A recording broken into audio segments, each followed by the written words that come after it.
Bana, ni mashabiki hao wa klabu ya soka ya Simba ambao wamejitokeza kwa wingi kabisa katika uwanja wa Benjamin Mkapa. Kama unavyoona, mashabiki ni wengi kweli kweli, na wamejitokeza hapa kwa ajili ya kwenda kuitazama Simba yao na kwenda kuipa support kuelekea katika mchezo wao huu dhidi ya Al Masry, mchezo ambao umebeba hatima, umebeba pia tunasema kwamba umebeba mapenzi ama umebeba ule uzalendo wenyewe, uzalendo kweli kweli.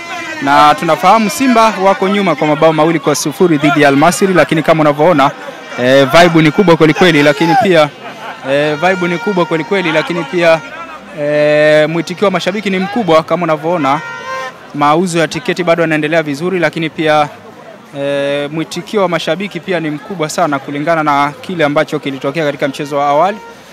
Hakijawanyongonyesha wana Simba, kama unavyoona wamejitokeza kwa wingi kabisa kwenye mchezo huu. So far wanakwenda kutafuta ushindi ama wanakwenda kutafuta comeback dhidi ya Waarabu Al Masry, na huenda hii ikawa ndio njia yao pekee ya kuweza kufuta yale maneno ambayo yapo kutoka upande wa pili, lakini pia kwenda kufuta ule mwiko ama kuvunja ule mwiko ambao wamekuwa nao ndani ya misimu mingi iliyopita, ambapo misimu 6 iliyopita wamefanikiwa kufika hatua robo finali, lakini hawajafanikiwa kufuzu ama kuvuka kwenda hatua ya nusu finali. Sasa raundi hii bwana, Simba wanakuja na kauli mbiu yao, wanasema kwamba hii tunavuka, na wao wanaamini kwamba kutokana na ubora wa kikosi chao, lakini pia kutokana na hamasa ambao wamekuwa nayo pamoja na umoja ambao viongozi pamoja na viongozi wa zamani wamekuwa nayo, wanaamini kwamba ni nafasi yao sasa ya kuvuka kwenda hatua inayofuata.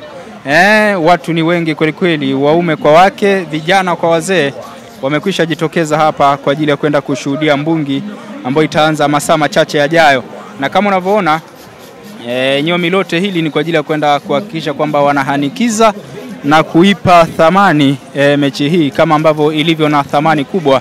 Wao wenyewe wanasema kwamba hii mechi bana ni kama finali kwa upande wao, na wameitafutia mambo mengi kweli kweli nje, wameitafutia pia slogan mbalimbali wakisema hii tunavuka. Tutakwenda kushuhudia mchezo wa namna gani ni swala la kusubiri na kuona, lakini pia tutakwenda kushuhudia mechi nzuri au mechi mbovu kulingana na hali ya hewa ilivyo baada ya mvua kubwa kunyesha masaa machache yaliyopita, lakini mvua imekata muda si mrefu, lakini bado tunaona kabisa kwamba mechi itakuwa nzuri kulingana na ubora wa timu zote mbili, lakini pia kulingana na aina ya picha ambayo wanakwenda kuchezea. Uwanja wa Benjamin Mkapa umetulia kweli kweli. Ikumbukwe Simba wanamkosa mlinzi wao wa kimataifa wa Cameroon, Fondo Malone, mmoja kati ya wachezaji muhimu na wachezaji waandamizi kabisa ambao watakosekana katika mchezo wa leo kutokana na majeraha, lakini hiyo haiwezi kuwazuia Simba kufanya jambo lao wakiamua, kama ambavyo wazee ama viongozi wao wa zamani. Na hiyo ni gari ya CEO Anti Zubi mwenyewe anajiita Bi Zubeda Hassan Sakuru, mmoja kati ya viongozi ambao wanataka kuandika historia yao katika kikosi cha Simba. Anataka kuweka historia kubwa katika klabu ya soka ya Simba, akiwa yeye kama mtendaji mkuu ama CEO, Chief Executive Officer.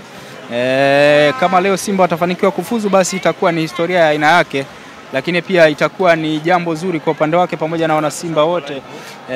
Nipo na tuzungumze na baadhi ya mashabiki hapa, tuone wanasema nini hapa kuelekea katika mchezo huu. Ndugu yangu William yuko hapa. Bwana William, mambo vipi? Bwana, tunamshukuru Mwenyezi Mungu, kumekucha. Kama ambavyo unaona tumekuja kwenye mechi yetu ya CAF Confederation.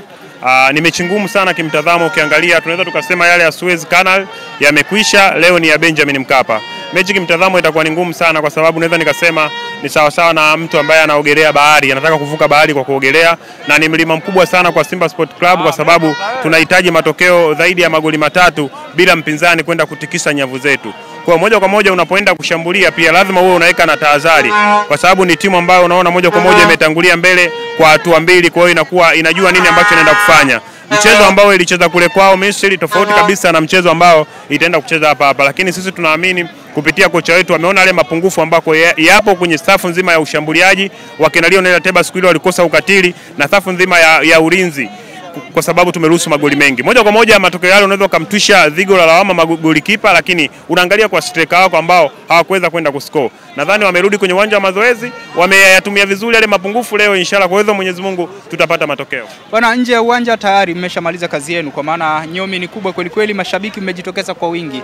Pengine kwa upande wenu hii inakuwa ni deni sasa kwa wachezaji. Unawaambia nini wachezaji kwenye mchezo huu wa leo? Vita ya dakika 90 itaenda kuisha, lakini wachezaji wa Simba wanatakiwa wahakikishe ule wanajeshi wao usije ukaenda kupotea, kwa sababu moja kwa moja si unaona ni robo finali ya 7 sasa hivi tunaenda. Kama tutaishia hapa Simba tutakuwa tuna madeni mengi sana. Sisi kama mashabiki tutakuwa tunaidai Simba na wachezaji moja kwa moja, lakini wachezaji wakiangalia, nadhani atmosphere ya mashabiki yanatakiwa watulipe haya madeni, kwamba moja kwa moja leo tunaenda kufuzu. Simba ni wakati wao sasa, kwa wachezaji tuliokuwa nao waandike rekodi mpya ya kwenda kusogea na kwenda hatua inayofuata. Ni aibu sana kwa Simba hii ambayo iko nafasi ya 6, nadhani kama sio 7 kwa ubora, ikatolewe na timu ambayo iko nafasi ya 700 kwenye ligi. Itakuwa ni aibu sana. Kama Simba tutatolewa, itakuwa ni ujinga wetu mwenyewe, kama mwanamke mpumbavu anavyoivunja ndoa yake kwa mikono yake mwenyewe. Bwana William, tukutane baada ya mchezo, lakini pia kila laheri. Shukrani sana, tunavuka.